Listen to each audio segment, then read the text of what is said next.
Je suis Jesse Echo et vous écoutez Écolocation.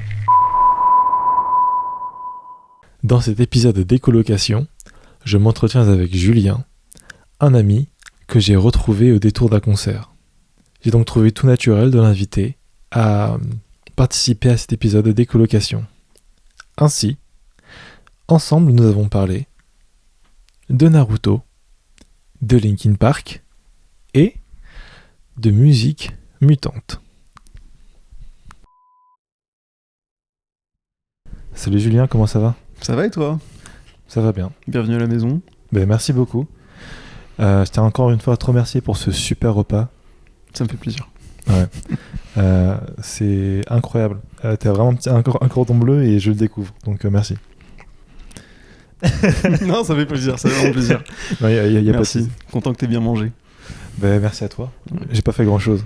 Bah écoute, non mais t'as mangé, c'est déjà bien. On a le ventre plein, on va pouvoir attaquer cette discussion sous la meilleure lumière. Sous la meilleure lumière. On est sous une lumière vraiment très apaisante.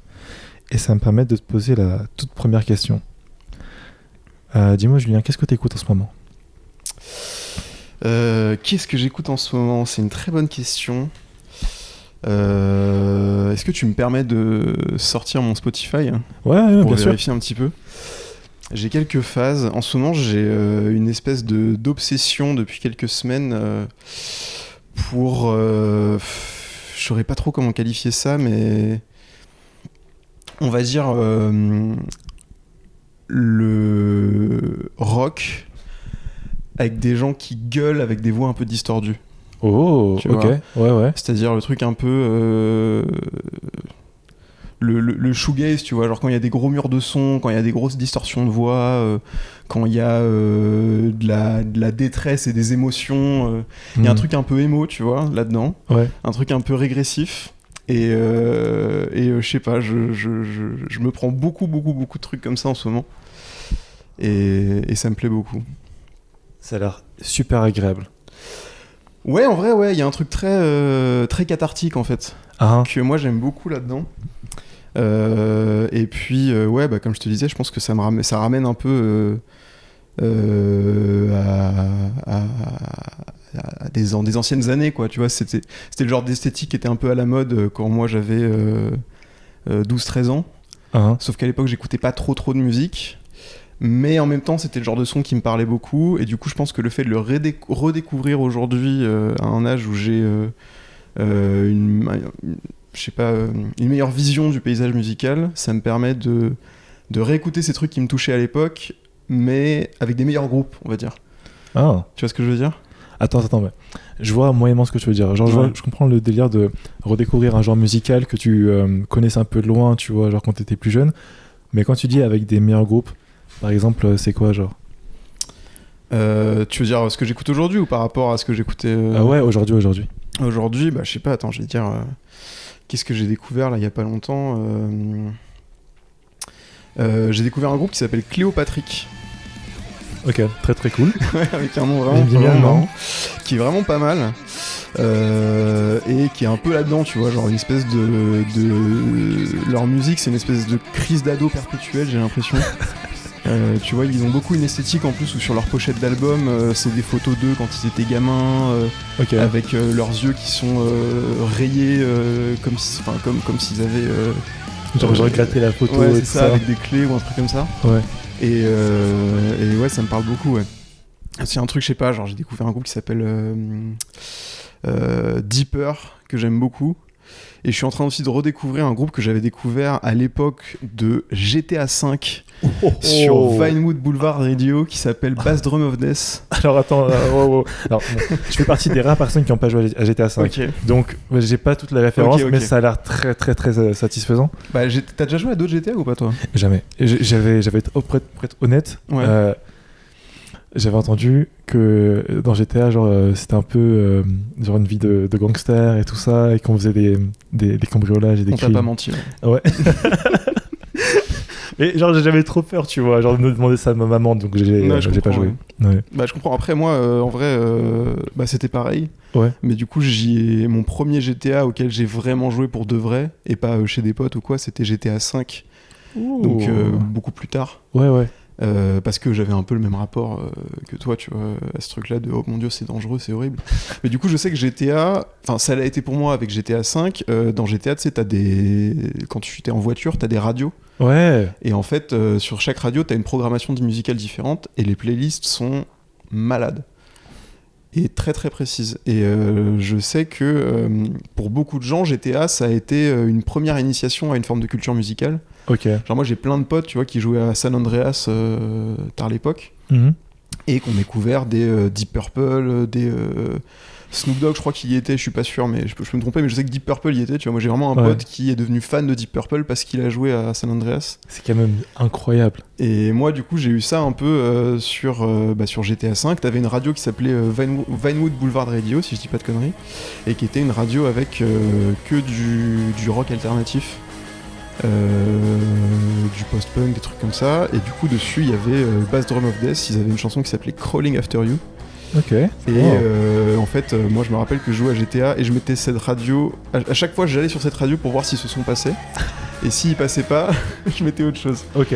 Mais c'est vraiment enfin bref, et du coup aujourd'hui je réécoute un peu Bass Drum of Death, et en fait ils ont vraiment des sons de malade quoi. Ah, c'est excellent. Au final, j'aimais beaucoup le concept de juste genre checker la fréquence pour voir s'il y a genre ton son préféré. Ouais. Mais ça c'est marrant parce que j'ai un peu un rapport similaire avec un jeu vidéo auquel je jouais beaucoup quand j'étais plus jeune. Je sais pas si tu connais Skate 3. Ouais, mais bien sûr, mais je l'ai ici. Arrête! Là, je te jure, je l'ai même en 2 exemplaires. Quoi?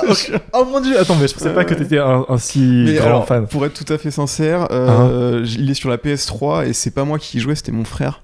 Mon frère s'est buté, mon petit frère Clément, si tu nous écoutes, s'est buté à Skate 3. Dédicace à toi Clément SO. Voilà, SO Clément. Et moi, très très peu, je faisais des tricks de malade mental. Moi, ça m'a jamais trop attiré parce que j'avais l'impression que la marche avant de kiffer vraiment était un peu haute.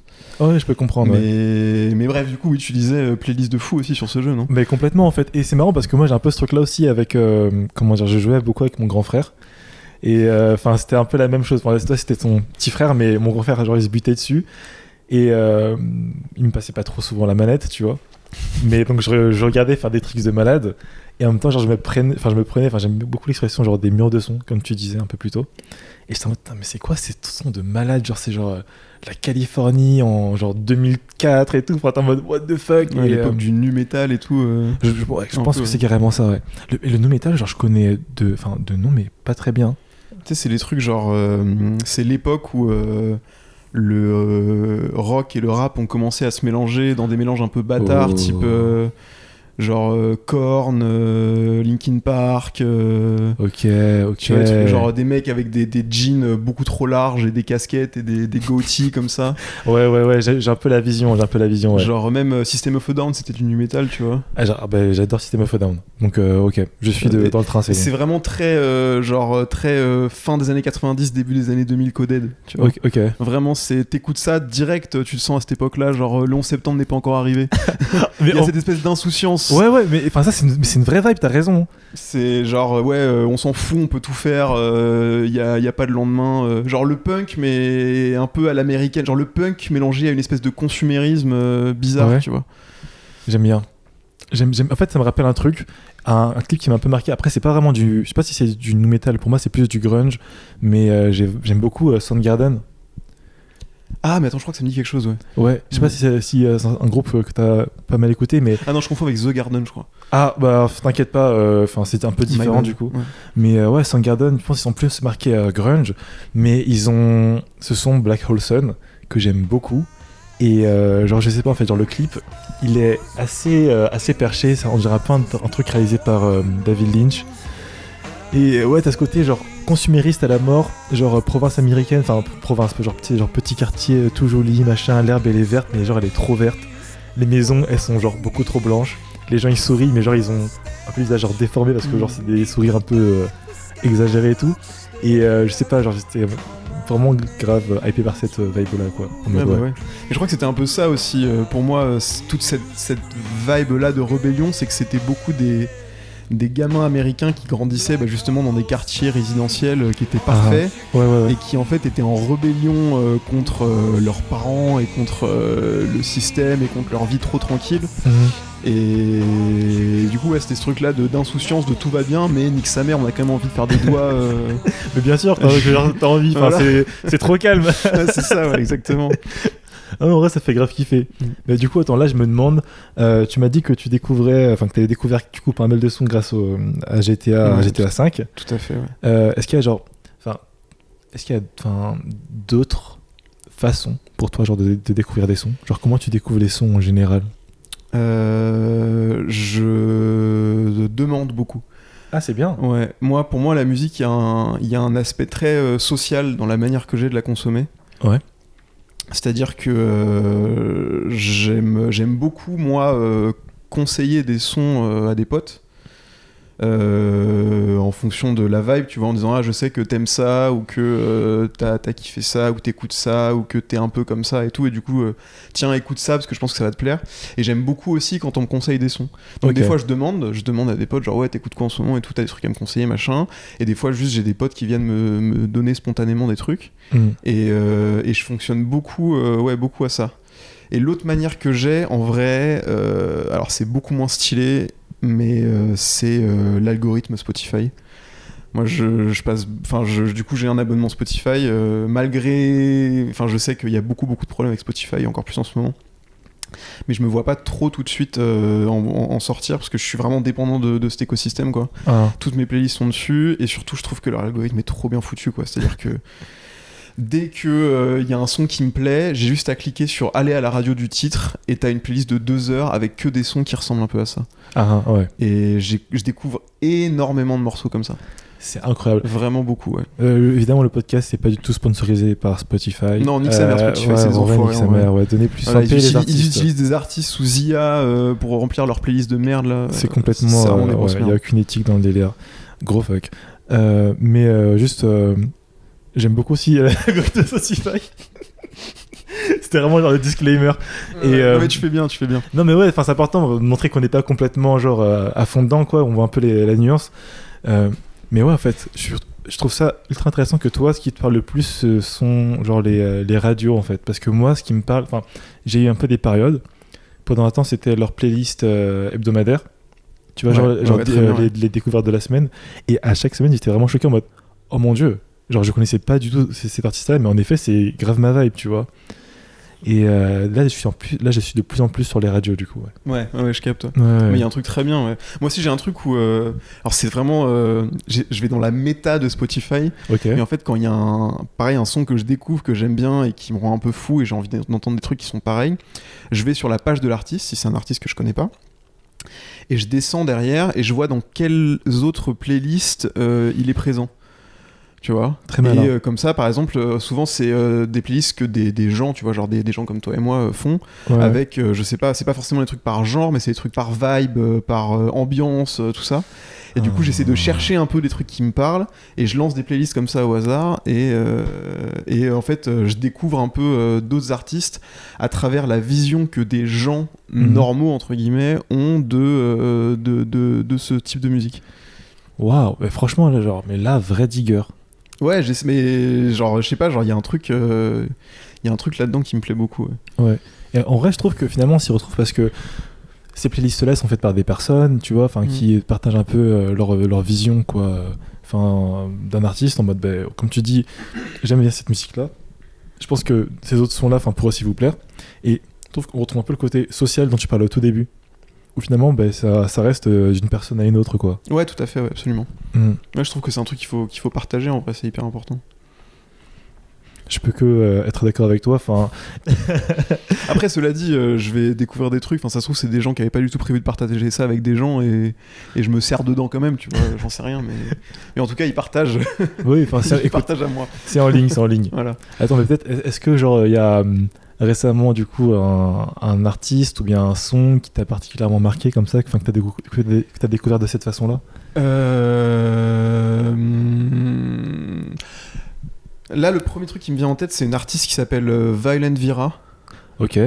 C'est une artiste, je sais pas trop comment qualifier ça, un mélange entre genre post-punk, emo, shoegaze, oh. et que j'ai découvert. En fait, j'écoutais un groupe que j'adore qui s'appelle Julie.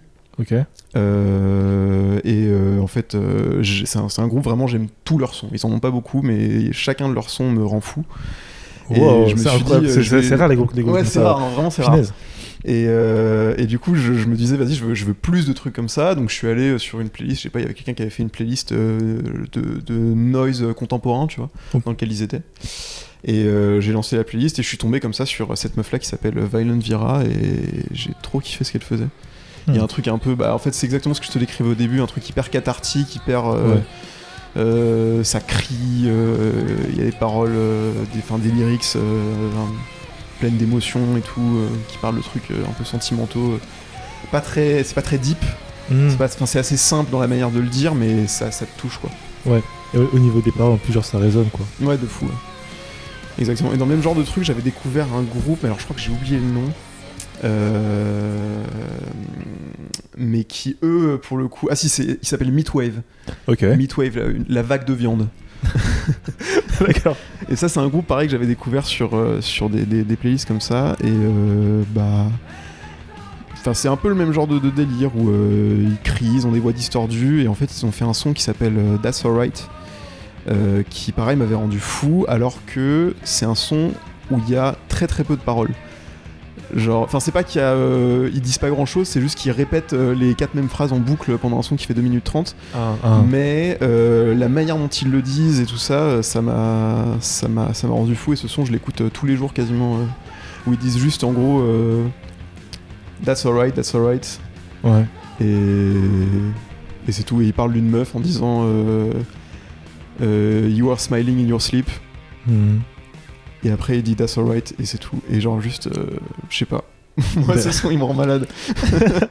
En vrai c'est ultra intéressant ce que tu disais parce que t'as mis un peu l'emphase sur le fait qu'il y avait pas beaucoup de paroles, que c'était essentiellement genre des vibes quoi. Genre j'imagine genre la mélodie ou bien l'instrumental et tout, le travail et tout. Mais ouais c'est trop cool quoi. Que t'aies développé limite genre ce rapport quotidien ce son là en mode limite genre t'écoutes le son et je sais pas si je me projette mais après genre that's alright pour toi aussi quoi. Ouais, il y a un peu de ça, ouais. Il y a un peu un truc, encore une fois, j'utilise beaucoup le mot catharsis, mais il y a un truc très cathartique de ouais, il a raison, that's alright. That's alright. Ok. Bah écoute, j'ai envie de te poser maintenant une question qui va t'amener à remonter un peu dans le temps. Alors dis-moi, est-ce que tu te souviens des musiques que tes parents écoutaient quand t'étais gamin ? Ouais. Attends, je vais ouvrir ma canette. Vas-y, attends, je vais aussi faire en même temps, comme ça on est à l'unisson. À la tienne. Hop là. Alors c'est un peu particulier. Moi, mes parents, ils écoutaient un certain type de musique et c'est des trucs que j'ai pas du tout récupérés. Ok. En fait, moi, je m'appelle Julien. En partie grâce ou à cause de, je sais pas, Julien Clerc, le chanteur. Très classe. Classe, je sais pas, moi j'ai jamais trop écouté, en fait, c'est ma mère était vraiment fan de ça. Ok. J'ai des souvenirs de Julien Clerc, de Marc Lavoine. Et moi j'aimais pas du tout. Voilà. Mon père il aimait beaucoup aussi Téléphone, Jean-Louis Aubert, tout ça. Très cool. Et pareil c'était des trucs, moi ça me parlait pas du tout, ça me saoulait quand ils écoutaient ça, genre enfin je détestais quoi. Ouais, j'imagine sûrement les musiques qui étaient genre en boucle à la maison et tout ça. Pas en boucle non plus, mais genre c'était pas un foyer qui était très musical. Ok. Mais ouais, moi j'en ai pris, enfin tu vois j'ai recommencé à écouter de la variété, de la chanson française, mais beaucoup plus tard. Et avec des vieux artistes, tu vois, des Jacques Brel et tout. Ok, mais encore remonté quoi. Comment ? Enfin, t'es encore remonté par rapport à... Ouais, c'est ça, ouais, exactement. À cela. Mais non, mes premiers vrais souvenirs de musique que mes parents écoutaient et qui me parlaient, c'était dans la voiture. Parce que du coup, ça écoutait la radio, ça mettait des CD un peu que les darons achetaient. Et je me rappelle notamment, je crois, mon premier vrai souvenir d'une musique qui me marque, c'était Demon Days de Gorillaz. Oh là là. Et je me rappelle que avec mon petit frère, on faisait une fixette sur putain, j'ai oublié, j'ai un trou, le single de l'album là. Feel Good Inc. Voilà. Oh, okay. On faisait une fixette sur Feel Good Inc. Et à chaque fois, on demandait à notre daron de mettre le CD. On disait, tu peux mettre la chanson où les gens ils rigolent. Parce qu'à la fin, ça se termine sur un fou rire. Elle dit, mais la chanson, les gens, ils rient. Oh, mais c'est trop mignon. Et tous les autres sons de l'album, on en avait rien à foutre. Ouais. Et en fait, ça faisait qu'au bout d'un moment, mon père, il mettait tellement tout le temps ce son-là que l'album, il était rayé, en fait. Oh, waouh. Parce que c'était des CD à l'époque, tu vois. Ouais, Alors, ouais. je sais pas s'il nous avait dit ça parce qu'il était vraiment rayé ou parce qu'il en avait marre d'écouter ce son-là en boucle. Dans les deux cas, c'est assez cool. Mais en tout cas, je me rappelle qu'il me disait, bah non, on peut plus le mettre là parce que l'album, il va finir par être rayé ou non. Ah, il le met en fait. Donc non, en fait, allez vous faire foutre. Il en pouvait plus, hein. Ouais, il y a moyen, ouais. Au bout de la 10e fois sur le trajet, là. Ah ouais, non, vous l'avez. Non, mais je comprends usé, forcément. Mais ouais, je me rappelle que c'était vraiment un son qui m'avait rendu fou, ouais. Ok. Et je sais que mon père, il écoutait aussi, il écoutait beaucoup Pink Floyd, par exemple. Ok, intéressant. Mais moi, c'était, ça me parlait pas trop quand j'étais petit. En fait, il avait essayé, je crois, de me faire écouter. J'avais pas trop kiffé. Et après, plus tard, à l'adolescence, quand j'avais commencé à écouter des trucs pour moi tout seul, j'avais redécouvert Pink Floyd. Et j'avais demandé à mon père, ouais, toi t'écoutes Pink Floyd et tout, c'est trop cool, parce que moi j'étais persuadé que mon père avait des goûts musicaux de chiottes, tu vois. Ouais. Et il m'a regardé avec un air tellement déçu, tu vois. Oh. Mais tu te fous de ma gueule en fait. Moi j'ai essayé pendant toute ton enfance de te faire écouter Pink Floyd, tu voulais pas, et là tu me parles de Pink Floyd comme genre, une fleur du haut de tes 13 ans. Mais de petite merde. Peut-être que t'avais besoin de créer genre ton propre rapport à ce groupe là. Ah quoi. Oui, bien sûr, mais c'est sûr et certain. J'avais besoin de... En fait, je pense que s'il m'avait fait découvrir ça, dans tous les cas, ça m'aurait fait chier à ce moment-là. Ouais, et le fait que je l'ai redécouvert par moi-même derrière, ça m'a fait kiffer, ouais. Puis après, non, j'ai eu un truc de... Donc ça a été beaucoup ça, de... En fait, j'écoutais la radio, en fait, tu vois. Genre, j'avais une radio Spider-Man dans ma chambre. Ok, donc t'étais genre un des garçons les plus cool de l'époque. Pas trop, non. Ah ouais. Non, en vrai intéressant. J'avais une radio avec une tête... en fait, c'était la tête de Spider-Man. En vrai, terrifiant.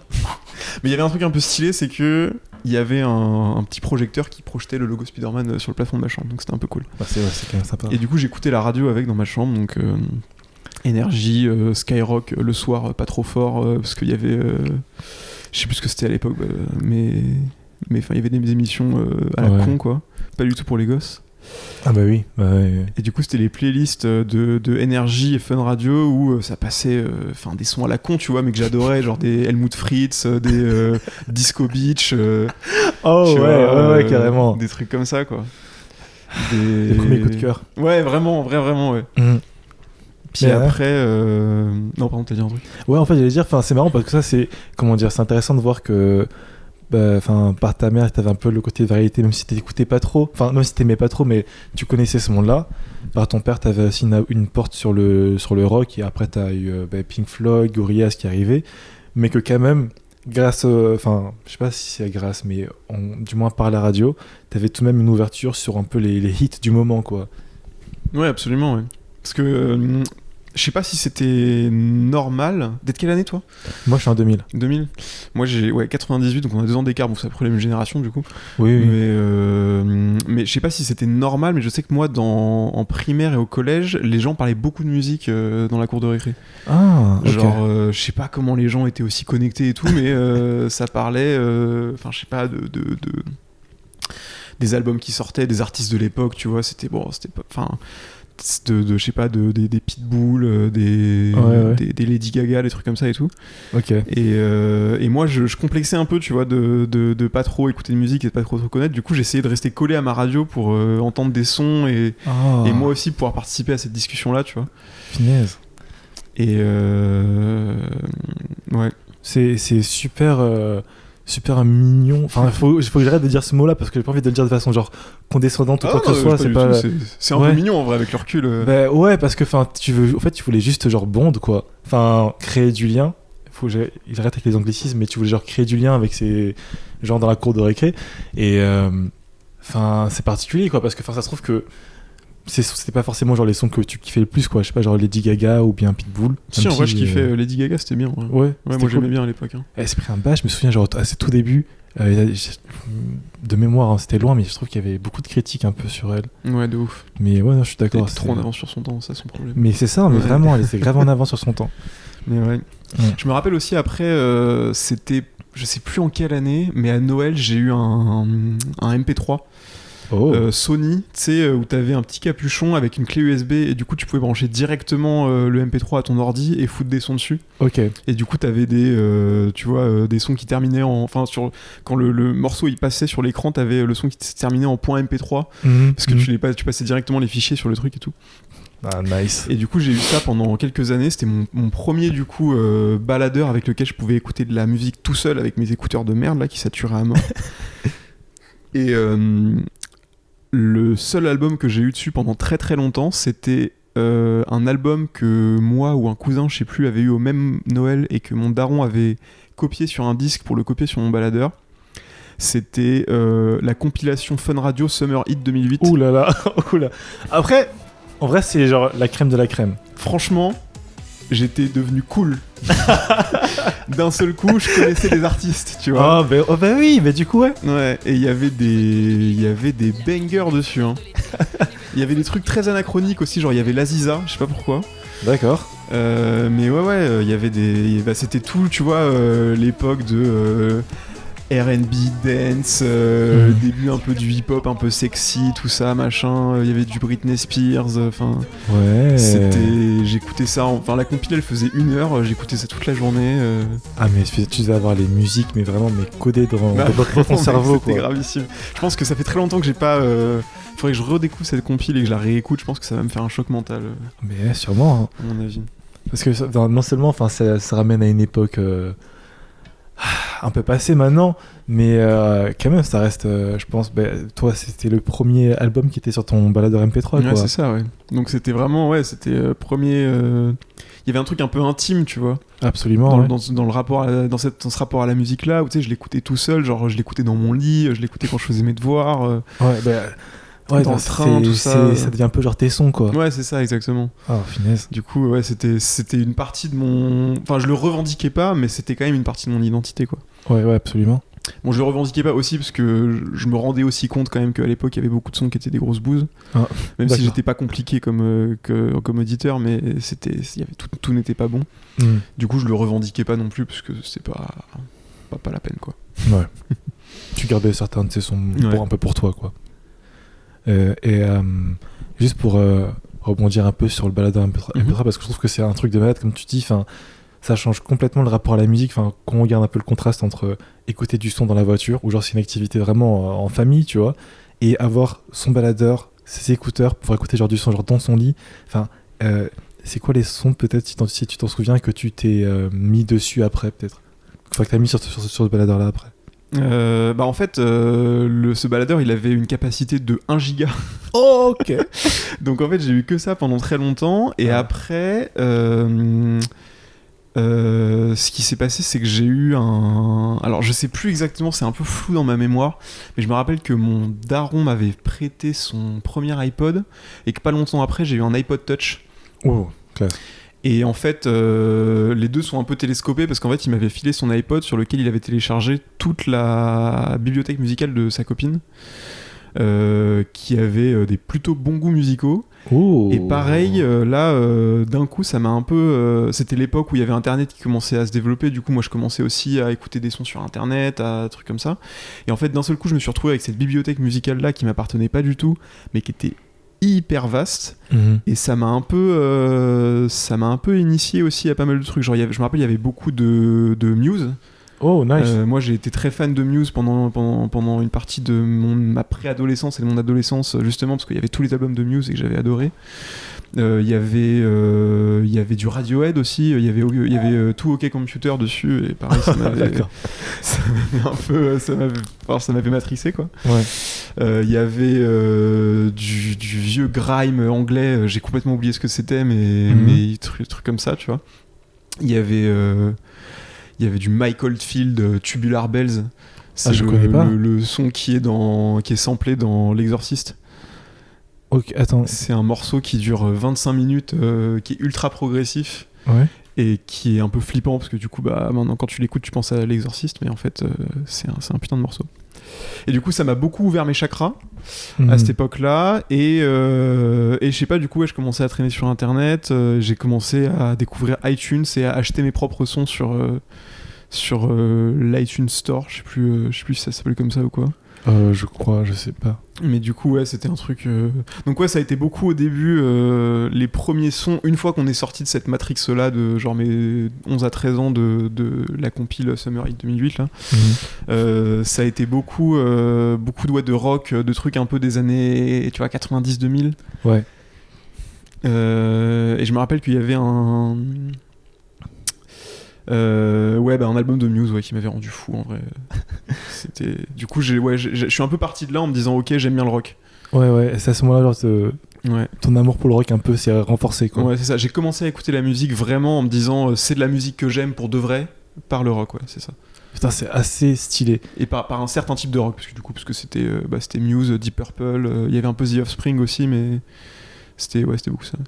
Mais c'est intéressant parce que là, du coup, j'ai été demander un peu si t'avais eu une musique ou bien un genre musical qui, t'avait un peu fait passer à l'adolescence, tu sais, un peu genre, je sais pas, genre des sons pour que t'écoutes un peu genre pour te rebeller et tout. Et est-ce que genre le rock, ce serait un peu beaucoup, beaucoup, et un groupe en particulier. Ouais. C'était, je te parlais de iTunes et tout. Moi j'avais un pote au collège qui m'avait, tu sais, à l'époque, je sais pas si t'as connu ça, on s'envoyait des sons sur Bluetooth sur nos téléphones. J'ai pas connu ça, punaise. On avait nos téléphones avec des claviers là, et en fait tu pouvais en général les gens ils avaient 4, 5, 6 morceaux en MP3 sur leur portable, et en fait tu pouvais t'échanger des fichiers par Bluetooth. C'est super sympa. Et du coup dans la cour de récré ou après pendant que tu prenais ton goûter ou quoi, tu mettais ton téléphone côte à côte et ça prenait 2-3 minutes et tu pouvais échanger des sons, des sonneries et tout, et du coup c'était la foire d'empoigne à chaque fois, c'était trop bien. Et moi j'avais un pote qui m'avait envoyé je sais plus quel son de l'album Meteora de Linkin Park. Ouh, ok. Voilà. Je me demande si c'était pas Somewhere I Belong ou quelque chose comme ça.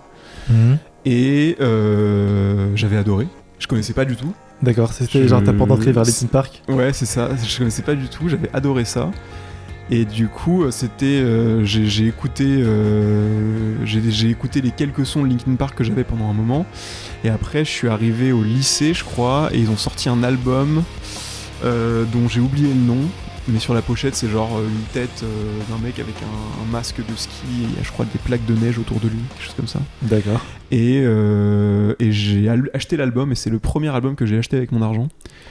Et je l'ai saigné de malade, et il y avait un truc, tu sais... Enfin, je sais pas si tu vois un peu le Linkin Park, la formation que c'est à la base.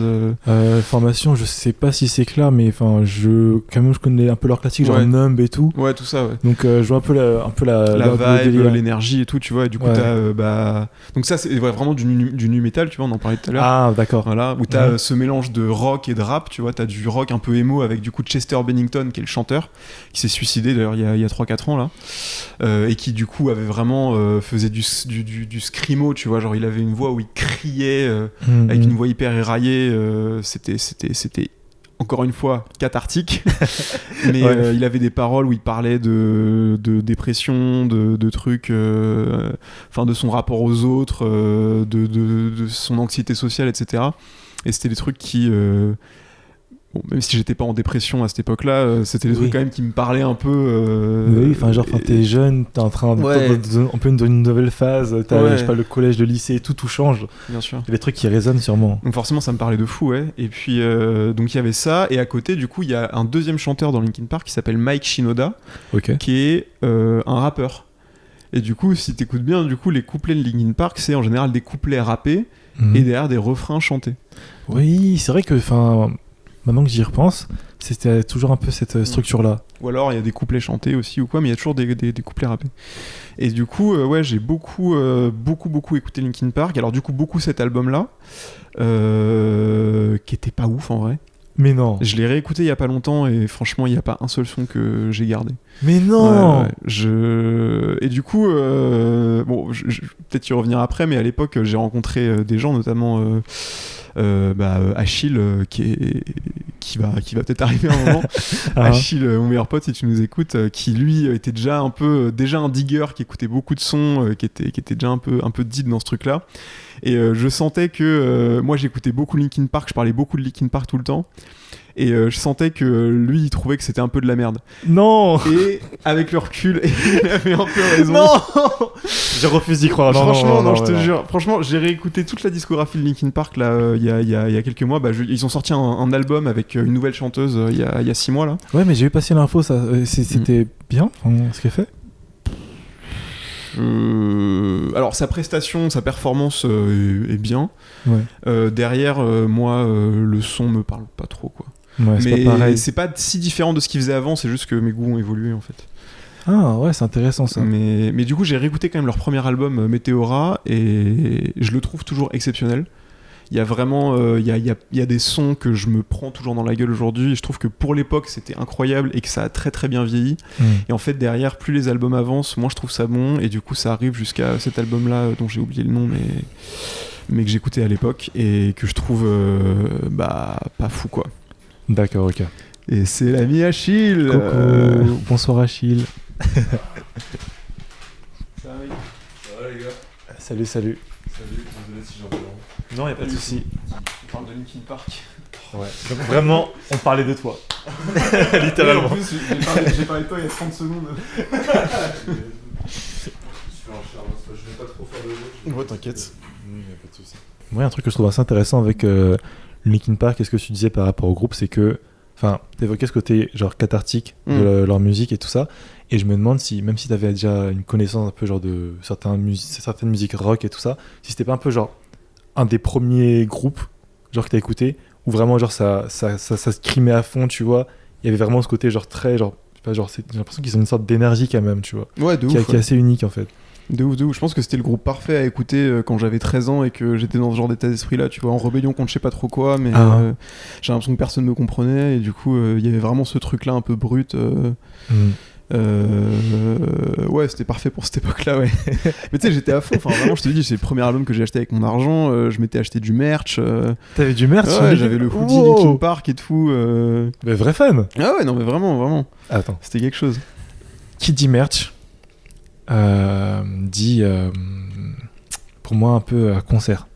Ouais. Est-ce que t'as eu l'opportunité de les voir une fois en concert? Non, jamais. Jamais. Mais j'ai pas trop. Moi, pendant longtemps, j'allais pas trop à des concerts en fait. Oui. C'est arrivé assez tardivement en fait. C'est arrivé après le lycée. C'est intéressant ça. Ouais. Enfin, comment dire. J'ai pas trop ce réflexe-là en fait, de me dire ah oui, un artiste que j'aime bien, il passe en concert, je peux aller le voir en concert. J'y pensais pas du tout pendant très longtemps. Ouais, tu restais sur leurs albums et puis ça. Ouais, c'est ça. Ouais, j'avais pas envie de. Enfin, c'est même pas une question de pas envie, c'est juste que j'y pensais pas en fait. J'avais même pas en tête le fait que c'était possible ou que je pourrais avoir envie de le faire. Ah. Mais du coup, est-ce qu'il y a eu un moment de bascule où genre tu t'es dit punaise, là j'aimerais bien voir cette personne-là en live quoi? Non, je sais pas. Je crois qu'un des tout premiers concerts que j'ai fait, c'est j'étais au lycée et j'étais allé voir un mec qui s'appelle Bigaranx. Ok. Qui est un rasta blanc. Ok. Qui fait du reggae. Ouais. Et c'était à l'Olympia, si je dis pas de conneries, ou à la Cigale. Et c'était trop cool. Mais c'était le premier truc où je m'étais dit, en fait, parce que je l'écoutais, j'avais une pote aussi qui l'écoutait, et je crois que c'était elle qui m'avait dit, attends, il passe en concert là, viens, on va le voir et tout. J'étais en de ouf, attends, tu rigoles, on peut faire ça en fait, mais trop bien. Mais merci à cette pote, attends. Mais ouais, merci. Elle a grave capté l'opportunité quoi. Mais ouais, non, pendant très longtemps, j'avais pas du tout ce. Donc Linkin Park, non, jamais vu en concert. Ils sont passés en concert là à Paris et à Bercy, je crois, au Stade de France, il y a pas longtemps, mais. Ouais. J'ai eu la flemme quoi. Enfin, je savais que ça allait pas me parler, du coup. Ouais, c'est plus la même relation à ce groupe-là. Exactement. Et est-ce que genre du coup, tu dis que maintenant t'as un peu plus ce réflexe-là, genre de faire des concerts. Question difficile, hein, mais peut-être c'est quoi pour toi actuellement le concert que t'as fait qui t'a le plus marqué? C'est une bonne question. Alors, j'en ai pas fait beaucoup parce que je fais pas non plus 1000 milliards de concerts par an, tu vois.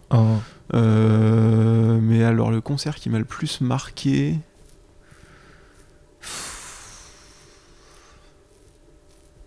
Alors, je me rappelle d'avoir été très agréablement surpris par Laylo. Oh. J'étais allé voir Laylo en concert à Bercy. C'est ma copine qui m'avait offert les places pour Noël. Moi j'aime bien Laylo, tu vois. Enfin, je suis pas un fan absolu et tout, mais j'aime beaucoup ce qu'il fait. Je suis très sensible à sa DA, tout ça. Et le concert en vrai était exceptionnel, quoi. Genre t'avais une proposition scénique de fou. Ok. Enfin, il était vraiment hyper connecté à son public. Moi, je me suis retrouvé à avoir les larmes aux yeux sur des sons qui m'ont jamais fait pleurer quand je les écoutais chez moi, tu vois. Oh mon dieu, waouh. Ok. Et j'étais là genre, ah ouais, putain, ok, le mec, il respecte les gens qui sont dans la salle, quoi. C'était vraiment, ouais, c'était un vrai spectacle. C'était vraiment cool. Enfin, je trouve ça ultra fort ce que tu dis, genre il respecte les gens qui sont dans la salle, parce que je trouve que c'est un truc qu'on peut avoir du mal. Enfin, en fait, pendant longtemps, j'étais un peu comme toi, je pense, je voyais pas trop l'intérêt de faire des concerts, même j'y pensais pas tant que ça. Et avec le temps et l'âge, j'ai commencé à en faire, et j'ai réalisé que l'expérience live n'a rien à voir avec l'expérience genre album studio en fait. Et c'est les mêmes sons, tu vois, souvent, mais il y a une énergie qui est différente, quoi. Ouais, tout à fait, ouais. Et ouais, à l'inverse, tu vois, ça peut arriver des fois que tu vois un truc en concert et que c'est un artiste que t'adores et que ça te fasse chier, et ça quoi. prenne pas. Ouais. Moi, ça m'était arrivé avec un rappeur que j'aime beaucoup, qui s'appelle Vince Staples. Ok, cool. Qui était passé en concert, ouais, je crois que c'était à l'Olympia ou à la Cigale. En fait, je confonds toujours ces deux salles. Je crois que c'était la Cigale. Et c'était il y a moins d'un an. Donc moi j'aime beaucoup ce qu'il fait. Pareil, tu vois, ces gars, je l'ai découvert, j'aimais tous ses sons. Tu vois, genre j'ai écouté tous ses albums un par un, il n'y avait pas un seul son que j'aimais pas et ça m'avait un peu choqué. Et j'aime beaucoup sa proposition, j'aime beaucoup sa DA, j'aime beaucoup sa musique, enfin tout ça, je trouve ça très très cool. Et en plus il est très marrant comme mec, l'interview, ce qui ne gâche rien. Et ouais, j'étais allé voir en concert et en fait ça se voyait qu'il se faisait chier, quoi. Oh purée, genre, le non. concert a duré 1h30 voire même 1h15. Ouais. Très très peu d'interaction avec le public, pas de rappel.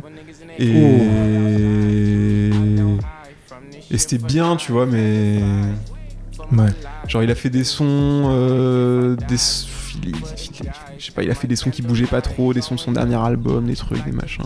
Ouais. Du coup, je suis sorti de là en me disant bon, c'était cool. J'y retournerai peut-être parce que j'aime vraiment beaucoup ce qu'il fait. Ah, bien sûr. Mais j'aurais pu rester dans ma chambre à écouter ses albums, quoi. Limite, t'as plus de connexion avec les sons studio, genre. Ouais, absolument. Ouais. Mais tu vois, genre attends, ça me rappelle du coup moi un peu deux exemples similaires où genre un où j'ai une belle surprise et un autre où j'ai une mauvaise surprise. Je sais pas si tu connais l'artiste Alex J. Alex G. Ouais. Non. C'est un artiste américain qui fait plutôt de la musique folk. Et enfin, en fait, c'est assez particulier. Enfin, j'écoute un peu tout. J'aime beaucoup l'hyper pop et tout ça, mais j'aime aussi beaucoup le folk et la bossa nova. Mais bref, là, c'était du coup plutôt ma phase folk, on va dire. Et ouais, enfin, je pense que ça fait partie de ces artistes dont tu parlais, enfin, où genre, ouais, littéralement, je découvre un de ses sons. Je me tape une crise existentielle en fait. Donc j'étais vraiment, ouais, j'ai vu qu'il a dansé une date en France. J'avais la chair de poule, je prends ma place et je m'y rends. J'y vais tout seul parce que j'ai pas de potes qui écoutent ça, il est pas très connu. Donc là-bas je rencontre un mec qui est très sympathique, qui me recommande aussi des sons et tout. Et le concert commence, ça démarre, il y a un son, il y a deux sons, il y a trois sons et genre j'attends en fait d'avoir la chair de poule et genre j'aime ce que j'entends, tu vois. Mais il y a ce moment-là où genre je pense après le 4e ou 5e son où j'ai réalisé que ok, j'allais pas avoir la révélation de ta vie, ouais. Ouais, okay, la claque et tout ça et c'est toujours un sentiment bizarre, quoi, je trouve. Mais bon, j'ai apprécié le moment pour ce que c'était, tu vois. Ouais, quand même, ouais. Ouais, il a été super avec le public et je pense que c'est respectable, tu vois. Ouais, tout à fait, s'il respecte, ouais, mais tous les concerts peuvent pas être des expériences mystiques en vrai. Malheureusement. Parfois tu passes juste un bon moment. Ouais. Et parfois t'as juste des petites surprises, quoi, tu vois. Genre ça m'arrive des fois aussi d'aller dans des petites salles de concert, voir des trucs qui passent et d'être juste surpris par des gens que tu connais pas du tout. Ah, c'est cool ça, oui, non, mais t'as raison de le mentionner, ouais. Enfin, du coup, est-ce que tu penses à un groupe ou bien un artiste en particulier? Je sais pas, là, il y a un truc qui me vient, c'est il y a pas longtemps, avec Achille, on est allé à la gare Le Gore, tu vois ou pas? Oui, je vois, voilà. J'aime bien, oui. Ils ont une putain de programmation, justement, avec Quentin, on y va de temps en temps. Ok. Mater du jazz. Et là, il y avait un groupe que je connaissais pas du tout qui s'appelait Minimal Midi. Le nom est cool. Et en fait, t'avais genre une guitare, une basse, une batterie sur scène, et ils ont fait de la techno. Et ils ont joué 1h30, ils ont fait 2 morceaux. Attends, what? Et avec un entracte entre les deux. Et on n'était pas prêt à ça, mais moi ça m'a choqué, genre j'ai passé un trop bon moment. Et c'est typiquement le genre d'expérience que j'aime trop, tu vois. Genre de se faire surprendre un peu comme ça. Non mais tu vois, c'est pour ça pas besoin d'aller forcément voir des gros artistes ou des gens que tu kiffes ou quoi, juste parfois des petits inconnus. Ouais, absolument. Et là, la proposition, elle avait l'air juste ouf, quoi. Moi, genre, j'ai jamais vu sur ce genre de concert là, en tout cas. Et je pense qu'en enregistrement, enfin, je pense que tout seul dans ta chambre, tu dois te faire chier. Par contre, à mon avis. Le fait de les voir jouer sur scène, ça ajoute beaucoup, à mon avis, à l'expérience. Ouais. Puis aussi, sûrement, genre le fait, genre de, enfin, c'est con, mais de découvrir le morceau en même temps qu'il est joué. Et oui, bah oui, bien sûr, parce absolument. Que, je pense que quand t'étais là, tu t'attendais pas à ce que qu'un son dure aussi longtemps et ni même à ce qu'ils allaient faire, quoi. Mais c'est super. Mais la Gare Le Gore, toujours très imprévisible, mais très bonne programme. Tout à fait. Je suis allé avec ma copine parce que j'étais en mode vas-y, mais comment ça tu connais pas la Gare Le Gore et tout, vas-y viens, c'est trop sympa comme lieu et tout. Et c'était il y avait une meuf qui faisait genre des claquettes et j'étais super surpris parce que déjà oui, ça m'a étonné, tu vois, genre, ok des claquettes, mais j'en avais jamais vu en vrai en fait. Et elle a dead ça, elle était accompagnée d'un piano, d'une contrebasse, un truc comme ça, et ça partait dans des solos, enfin tu sentais vraiment tout le plaisir qu'ils avaient à faire du son en fait et à partager. C'était vraiment un kiff.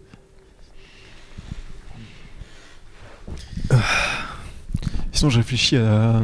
Parce que je pensais aux concerts qui m'ont un peu choqué aussi récemment, et en fait il y a un truc moi qui m'est immédiatement venu en tête, c'est un festival auquel on est allé il y a 2 ans de ça à Manchester, qui s'appelle Outbreak. Ok, je connais pas du tout. Et qui est un festival de hardcore. Ok. Donc de punk hardcore, donc de mecs qui gueulent dans des micros et qui se battent dans le mosh pit. Vraiment de la bagarre, c'est-à-dire qu'en fait donc c'était dans un énorme hangar gigantesque. T'avais la main stage, et devant la main stage t'avais le public, quoi. Ouais. Et en fait, pour accéder à la zone qui est devant la scène, il y avait des barrières. Pour accéder à ces barrières, enfin pour accéder à l'intérieur pour traverser ces barrières, fallait un bracelet.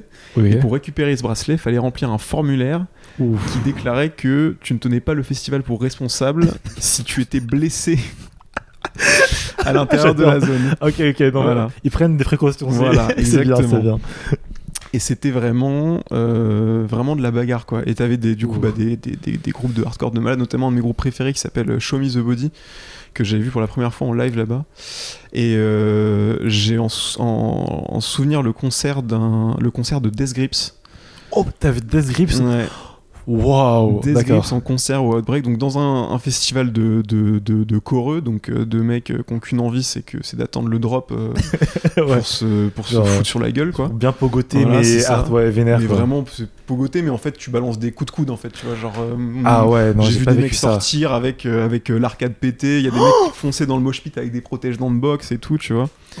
Tu sais, c'est le truc où en fait t'as pas de barrière devant la scène, et du coup en fait c'est dans la culture de cette musique là, c'est que tu peux monter sur la scène, c'est même encouragé. D'accord. Tu peux faire genre passer sur la scène, bousculer les gens, ressauter derrière en essayant de faire le plus de dégâts possible quand t'atterris. Tu peux si tu sens que le moment le permet, choper le micro du chanteur et chanter à sa place, et il va te laisser faire, tu vois. C'est vraiment un truc du punk, quoi.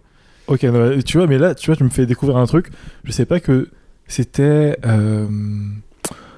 courant, en fait. Enfin, que c'était genre des choses qui arrivaient dans ce milieu-là. En vrai, ça m'intrigue. Ça désarçonne un peu quand tu vois ça pour la première fois. Ouais. Mais tu t'y fais très vite. Et du coup, il y avait un concert. Il y avait Death Grips qui était en tête d'affiche le 2e jour, je crois.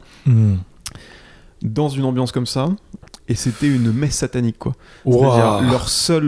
je sais pas si tu les as déjà vus en concert, toi. Mais non, jamais. Leur seul scéno, c'était des grands écrans de lumière derrière qui projetaient la lumière rouge. Ok. C'est tout. Ok, bon, voilà. Radical, ça. Tu voyais juste leur silhouette, toute la salle était pareil baignée dans une lumière rouge. Ouais. Et du coup, quand ils faisaient leur son, t'avais les lumières rouges qui clignotaient comme ça. Et en fait, tu regardais autour de toi et t'avais l'impression de voir des masses de gens qui bougeaient au ralenti. Avec, tu sais, genre, t'écoutes des riffs en live, du coup, t'es dans une espèce de transe bizarre. Les gens étaient. Enfin, c'est vraiment la scène de la boîte dans Blade, là, tu vois. Ok, oh oui, je vois complètement. Voilà. En plus, j'ai vu récemment Blade. Merde. C'était un peu ce genre d'ambiance. Mais en vrai, c'est particulier, mais ça doit être intéressant de vivre ça, genre une fois, je sais pas. Enfin, Bah ouais, bien sûr. c'est particulier comme expérience. Ah ouais, aucun regret, c'était trop bien. Ouais. C'était incroyable, franchement. Et donc ça va, genre t'as pas été blessé, Ah les non, gens. pas du tout, pas du tout. Okay. Enfin, après, je te montrerai des photos après si tu veux, mais on est sortis là avec des beaux bleus, il y avait un peu de sang sur le t-shirt et tout, c'était pas le mien. mais oui, c'est le genre de truc où en fait tu sais que si tu vas dans le mosh pit, tu peux te prendre des vrais coups, quoi. C'est vraiment une musique qui est faite beaucoup pour être écoutée en live, pour être performée, et où le public joue un rôle essentiel aussi, où il y a un truc de tu décharges tes pulsions et du coup tu sais que tu peux mettre une patate à quelqu'un et quelqu'un peut te mettre une patate. Mais c'est ultra intéressant parce que justement un peu plus tôt on parlait de cette différence entre l'expérience d'auditeur quand t'es chez toi dans ton petit canapé, que t'as ton fichier MP3 là qui tourne, et le moment où genre t'es en live et où t'as l'énergie genre de l'artiste qui t'est communiqué, de la foule aussi, qui fonctionne. Et ouais, ça c'est le genre d'expérience où qui doit être, en live c'est priceless, mais quand t'écoutes l'album chez toi, ça doit être encore autre chose. C'est pas du tout la même c'est très différent, expérience. Ça t'énerve mais en fait très vite t'imagines le concert, tu vois. Tu vois, genre je te parlais tout à l'heure d'un groupe que j'aime beaucoup qui s'appelle Show Me the Body. Oui. Qui est un groupe de hardcore du coup où le chanteur a un banjo électrique. Ok. Du coup, ça donne un son très particulier, très métallique, un peu industriel, tu vois, très brut, très cru, qui est vraiment cool. Et j'écoute beaucoup. C'est un des seuls groupes de hardcore que j'écoute très souvent seul. C'est-à-dire que j'aime bien le hardcore, mais j'en écoute pas tous les jours. Eux, je les écoute quasiment tous les jours parce que il y a, je sais pas, un truc un peu dans la mélodie, dans les paroles aussi, un truc très poétique qui me parle beaucoup. Et du coup, c'est des sons qui te mettent dans un état où ça t'énerve un peu. Et en fait, très vite, t'arrives dans un état mental où tu t'imagines dans le concert. Oh là là, tu vois. Donc je sais pas, genre si j'ai besoin d'aller faire du sport, je vais écouter ça parce que ça m'augmente le BPM, tu vois. Ça augmente le BPM. Mais c'est un usage malin pour le coup là. Ouais. S'il faut être vraiment fonctionnaliste, c'est utile. Mais après, il faut quand même prendre sa place de concert, quoi. Bien sûr. Puis en plus, ce qui est bien, c'est que vu que c'est une scène qui est quand même très politisée, souvent les concerts sont pas très chers. Ça joue dans des petites salles, c'est des trucs où en plus tu sais, comme je te disais, t'as pas de barrière de séparation, donc t'as vraiment un truc dans le rapport artiste-public qui est très horizontal, bref, du coup c'est très cool, c'est toujours des très belles expériences d'aller voir des concerts de hardcore. D'accord, merci beaucoup parce que j'apprends beaucoup et j'espère que les auditeurs aussi découvriront cet aspect finalement assez chaleureux, convivial du hardcore. Alors j'ai une autre question à te poser. Je pense qu'on approche progressivement lors de la fin. C'est une question concernant Dogo Agostino. Oh waouh, je vais pas trop pouvoir te répondre là-dessus. Parce que je suis plus du tout. Si tu veux, on peut appeler Achille. Oh, comme tu sens en vrai, y a pas de souci. Parce que moi, je me suis. Je vois une silhouette pointer le bout de son nez. Moi, j'ai un boulot à plein temps qui me prend, comme son nom l'indique, beaucoup de temps. Ouais. Et du coup, j'ai complètement lâché Dogo Agostino depuis quelques temps. Parce que c'est du taf, quoi. Ouais. Donc Achille, si t'as envie de dire quelques mots sur ce magnifique collectif. Du coup là on a le featuring qui arrive. Tu as le mystère. C'était quoi la question ? Ouais, est-ce que tu peux un peu me parler genre de Dogo Agostino, comment est né le projet et tout ça ? Le projet il est vraiment né en 2018. Il a été initié par Riley, un pote qui s'appelle Riley, et Dimitri Milbrin, donc qui est un artiste plasticien, saxophoniste multicasquette, qui est aussi un super pote avec qui je bosse, qu'on a rencontré ensemble avec Julien en bossant dans des bars ensemble. Et Dim a lancé ce projet dans l'idée un peu de faire la promotion de musiciens autour de lui, parce que lui il était aux Beaux-Arts et il y avait plein de gens qui faisaient un peu du son, des trucs de bric et de broc, et l'idée c'était de faire des soirées et qui rentrent dans un axe stylistique que lui il appelait musique mutante en gros. Ok. Qui est un peu cette histoire, enfin ça rejoint cette dialectique de la musique, de genre faire tomber un peu les barrières entre les genres, et surtout à l'heure d'internet aujourd'hui, où aussi en tant qu'individu on peut s'approprier plein de façons de faire de la musique, genre de plein de manières différentes, que ce soit par des instruments, par des logiciels, il y a plein de façons de faire, par le sampling aussi, et l'idée c'était un peu de réunir des gens autour de lui qui faisaient ce style enfin qui mélangeaient tous ces genres-là et qui avaient un peu cette approche touche à tout et d'organiser des soirées autour de ça. Donc t'avais autant des trucs de DJ que des artistes qui jouaient du kazoo sur scène en faisant de la guitare et du chant lyrique en même temps. Ah oui, en effet, là on brise la frontière entre les genres. Et c'était de faire corps ensemble aussi et de créer des soirées avec des opportunités pour les gens autour de nous de se retrouver. Il y avait un truc un peu familial, enfin famille choisie à cette époque-là. Et depuis, à Paris, c'est devenu compliqué de faire des soirées, pour pas mal de raisons. Et là, avec Dogo, moi j'ai rejoint le collectif en 2021-2020, au sortir du Covid. Et je m'occupe surtout de l'administratif et de la curation de certains groupes sur certaines soirées. Mais là, on est surtout concentré sur faire popper des artistes avec qui on a envie de travailler, en fait, et dont on sent que ça serait compliqué autrement. Enfin, on leur sert un peu de, je sais pas comment dire en français, mais de rampe de lancement, quoi, de tremplin, de stepping stone, quoi, de leur permettre d'avoir quelques petites dates à Paris, de rencontrer quelques personnes avec les petits contacts qu'on a, mais on fait ça sans argent, et on fait ça juste pour donner un petit peu de visibilité, et de leur donner l'opportunité de se lancer, d'aller rencontrer encore plus gros, et de prendre de la place, parce que sinon c'est compliqué pour les artistes de rentrer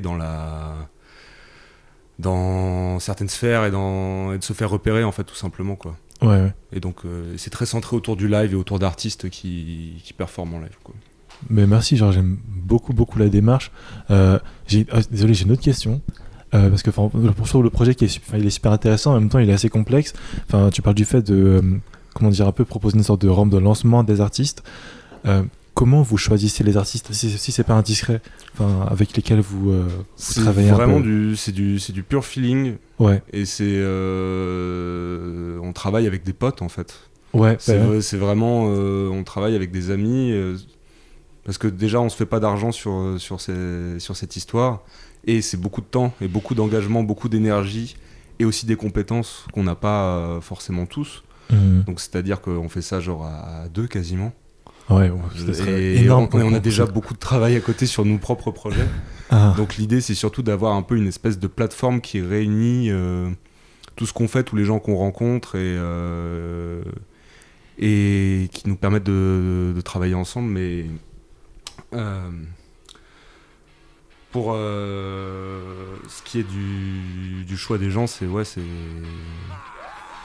autrement que le feeling et qu'une espèce de reconnaissance d'âme à âme. Je saurais pas trop te dire comment ça se joue. C'est beaucoup vrai reconnaissent vrai, envie de te soutenir et envie de te donner les diamants que tu mérites, quoi. C'est un peu ça le feeling, quoi.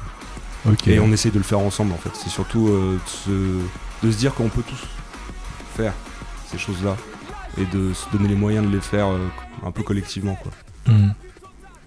Ouais, merci. Merci. Non mais vraiment c'est un kiff, parce qu'on sent vraiment genre l'esprit de corps un peu genre dans le projet. Enfin ça vient du cœur, et j'espère que tous ces artistes là enfin voilà quoi, ils vont tous décoller, quoi. On pense à elle, on pense à eux. On pense à eux tous. Coucou Julien. Salut Jessie. J'étais pas parti, j'étais dans le coin. Quoi? Oui, je te jure.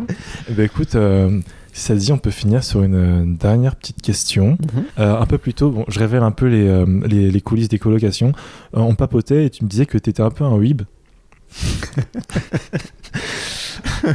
Donc en tant que weeb, moi-même représentant puant, il faut vraiment que je te pose une question toute simple. Est-ce que genre t'as un animé, déjà je bégaye, j'en perds mes mots tellement je suis excité, un opening que t'apprécies particulièrement? Absolument, c'est l'opening de Naruto dans... Alors je sais plus exactement quel est l'arc, mais c'est l'arc où il y a Gaara qui apparaît pour la première fois. Ouh. Et le morceau c'est Haruka Kanata de Asian Kung Fu Generation.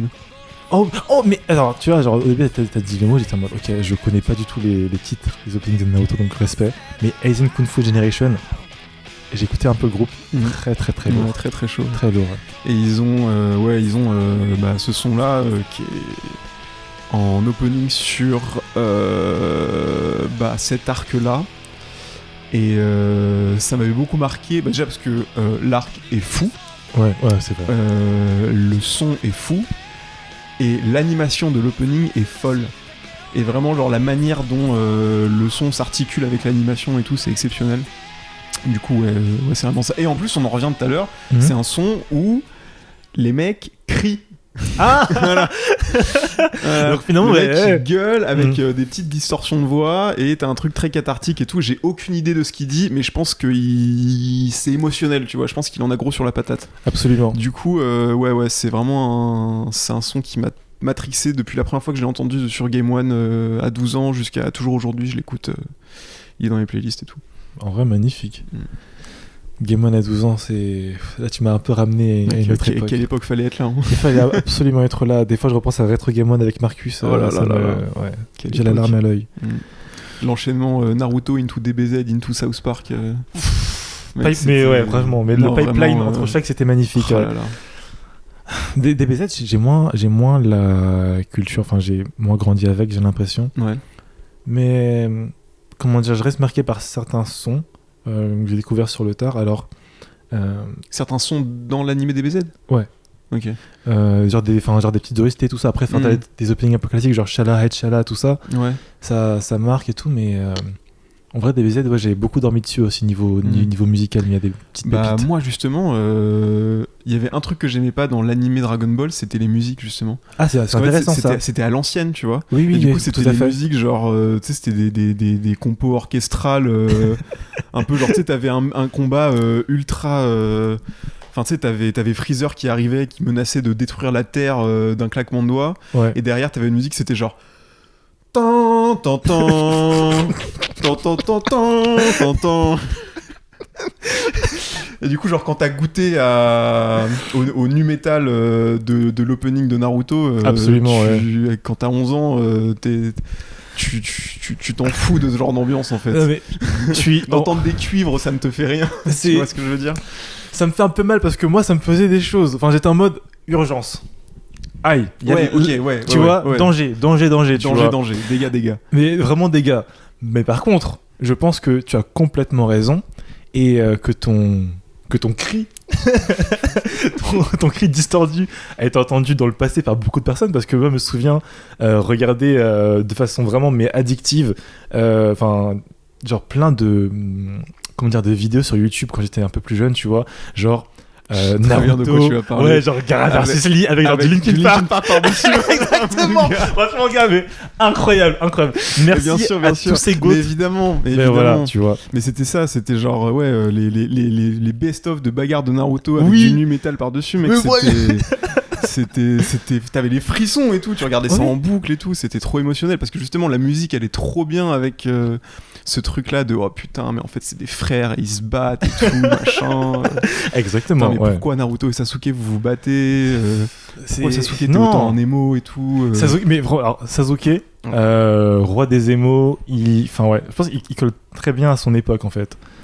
Oui, de ouf, bien sûr. Je pense que ouais, bien sûr. Ça fonctionne très très bien. Tous les jeunes incompris de cette époque-là, ça nous parlait, quoi. Ouais.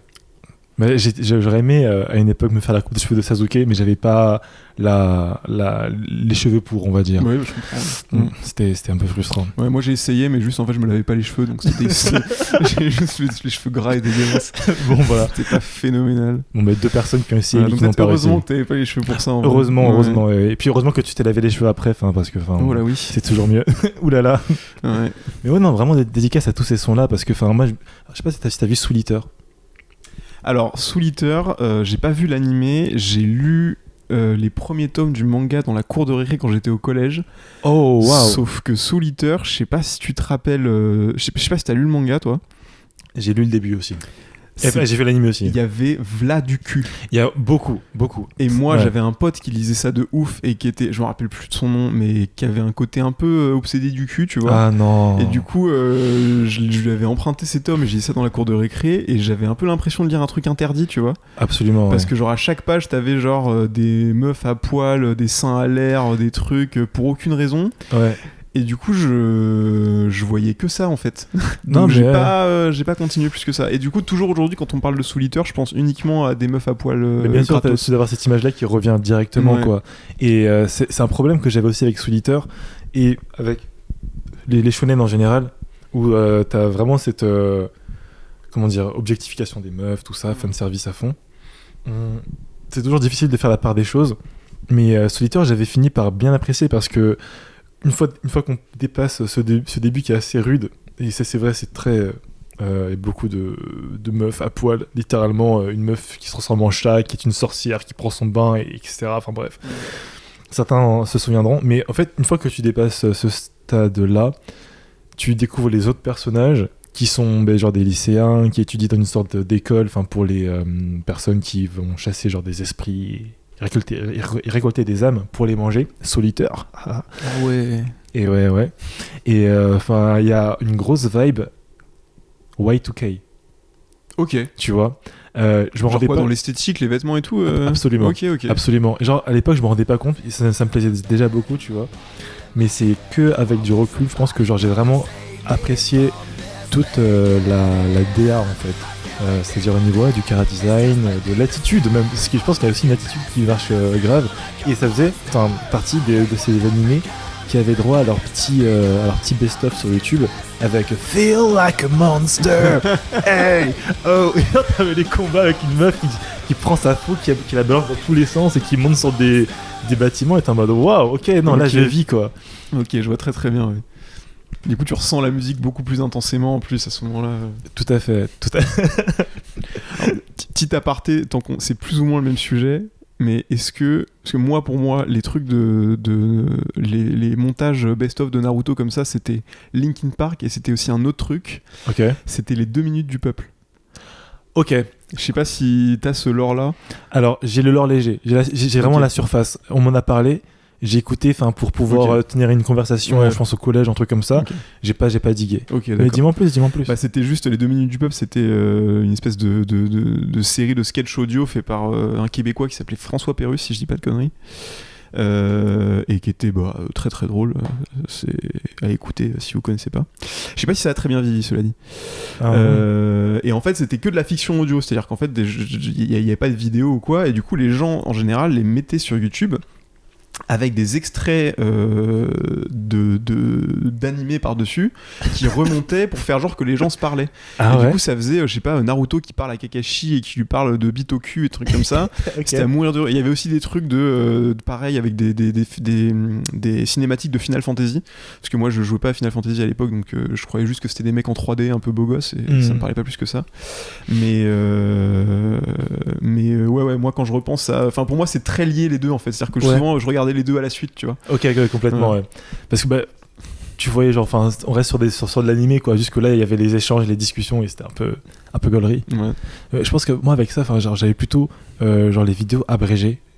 Je sais pas si t'as ce délire là. Non, je crois pas. Oh là là, mais ça c'est toute une niche. Mais c'est un peu le même délire que les 2 minutes du peuple sur les montées sur les animés, tu vois. Ouais. Mais juste, des gens. Je sais pas à l'époque, mais encore maintenant, tu vois. Le nom c'est abrégé. Ouais, en gros, tu mets genre, je sais pas, genre Naruto abrégé. Ok.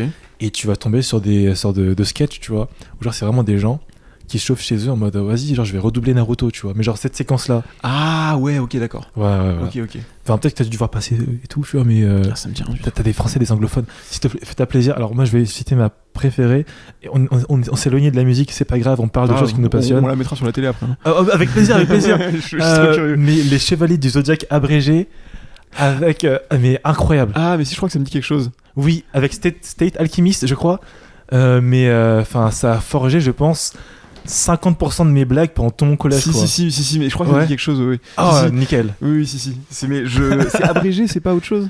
Il y a sûrement d'autres, des synonymes utilisés, tu vois. Mais ça peut se trouver avec des petits mots un peu autour. Ça, je vois très bien. Tu vois, ouais, fantastique. Bah, écoute, c'est un plaisir, Julien. On vient d'arriver à la fin des questions. Excellent. Mais dès à présent, je te propose d'aller vers une rubrique. Waouh, ça devient suave et sérieux d'un coup. Absolument, c'est très formel. Ok. Très solennel. Très bien. Une rubrique que j'ai nommée le Kara Echo. Waouh. Parce que je m'appelle Jesse Echo et que j'aime les karaokés.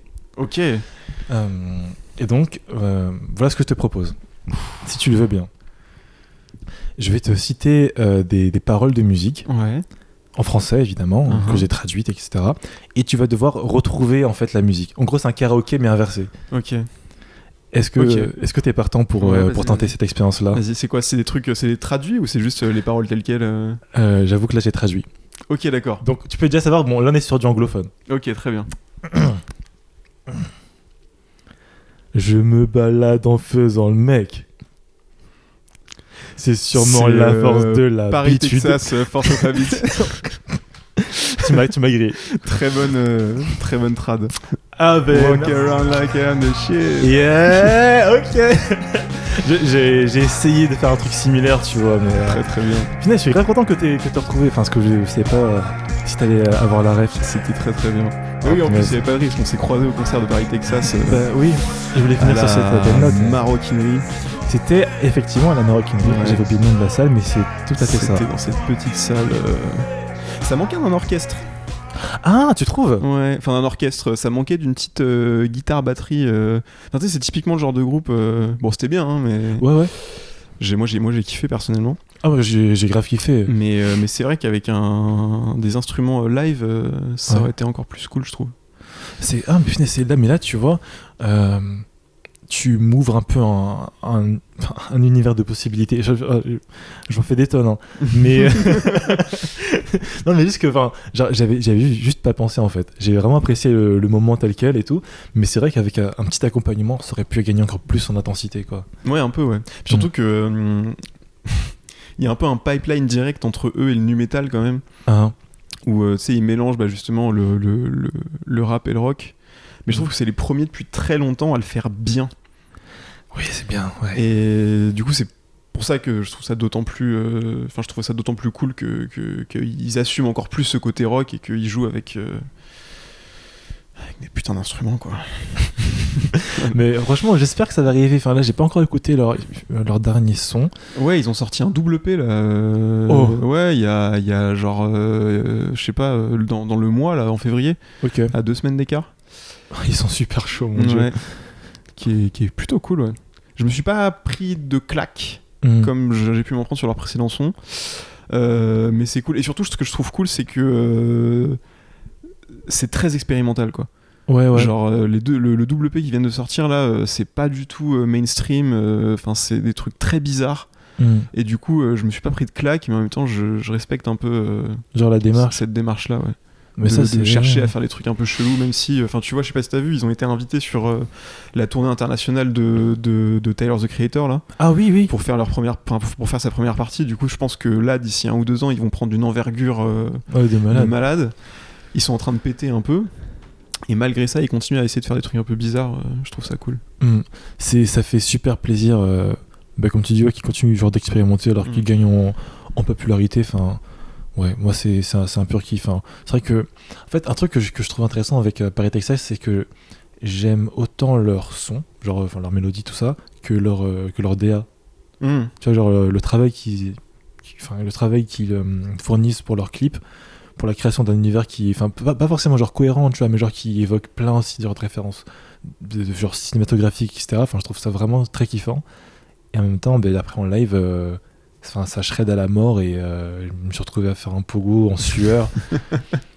Franchement, mais j'avais le sourire aux lèvres pendant les marches de la Maroquinerie. Absolument. Ah non. Là, ça, c'est un très beau souvenir. Ouais. Souvenir agrémenté du coup de petites perles multicolores parce que je t'ai retrouvé à ce moment-là. Absolument. Et j'étais trop content de te voir, quoi. Tout à fait, absolument. Ça fait très longtemps qu'on s'était pas vu. Ça faisait très longtemps. C'était vraiment chouette. Ouais. Écoute, on arrive comme ça, d'un coup, à la fin de cet épisode d'écolocation. C'était super, merci Jesse.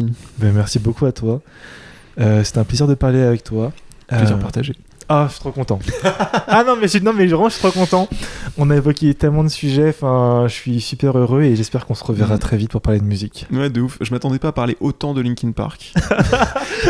Écoute, mais je crois que c'était important. Je crois qu'il fallait boucler une boucle. Ouais. Je suis très heureux d'avoir pu participer à ça. Écoute, est-ce que tu veux dire un dernier petit mot ? Écoute, non. Écoutez la musique qui vous fait kiffer. Voilà. Mais voilà. Bye.